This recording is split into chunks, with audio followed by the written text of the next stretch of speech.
you know, what was the value that you saw in paper in terms of back to school and like this climate? Well, and I would say it's definitely more urgent in this climate. Mm-hmm. But we were drawn to paper back in the day of Grade Slam. So I think Brandon met with one of my team members, Harmony, over a year ago. And and actually, Brandon, I don't remember. Harmony may have just stumbled upon you when she was searching for something and reached out to you. She's very, Yeah, you know, she came to us on that. So that's all Harmony doing the yeah. work that you're saying.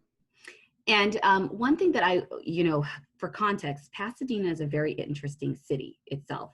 If you Google Pasadena Unified in any, you know, search, you'll see that we have a really odd history with desegregation. And, you know, just on a personal level, like my husband, actually, my husband's African-American. He grew up in the city of Pasadena. He lived in the projects. He very much was what we kind of typically think of as a forced desegregation, like a result of forced desegregation, you know, family results and things like that. I mean, even decades later. But he now has a doctorate and is the dean of a school of education, you know, in one of our local colleges. And he, but I don't want him to be like this statistic of like, oh, you can too, you know, whatever. It's this understanding that the potential that we have in a lot of our students that live in our city are very much greatly marginalized by the perceptions that people who live in our community have about them and their potential. And therefore, it floats into the schools by virtue of who's elected to our school board and how they drive our conversations, who is selected as our administrators and how they guide teachers, and then therefore, and even just the personal perceptions our teachers have of students. And so we end up having this context in Pasadena that is very much about who can and who can't. And then almost this like pity, which, you know, my husband always says pity doesn't get you to the party, you know, like pity's not a helpful tool, you know, but this pity of certain kids because of things that we perceive that they don't have, that we must you know, fill and give to them.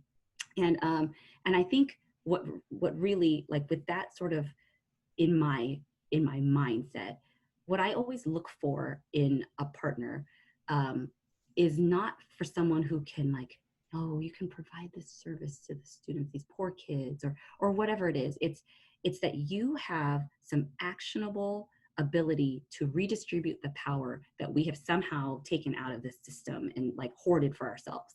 And the thing that I always think about is how our students are the most powerful people in our district, and yet they are the ones we consider the least when we think about voice.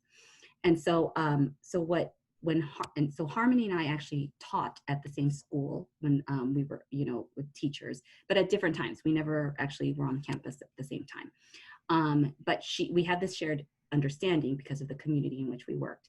And so she called me when she had discovered Grade Slam, and she said, oh my gosh, they're actually saying that every child should have access. They're actually saying that that it's not just something that we can hoard for the families who can, and things like that. And so we started exploring it from an equity lens and not just a service lens. And I think that's why we've just had such a deep desire to get Grade Slam into our schools and now paper. And so, you know, at the time we couldn't convince others, you know, that the cost was worth it, or, you know, things like that.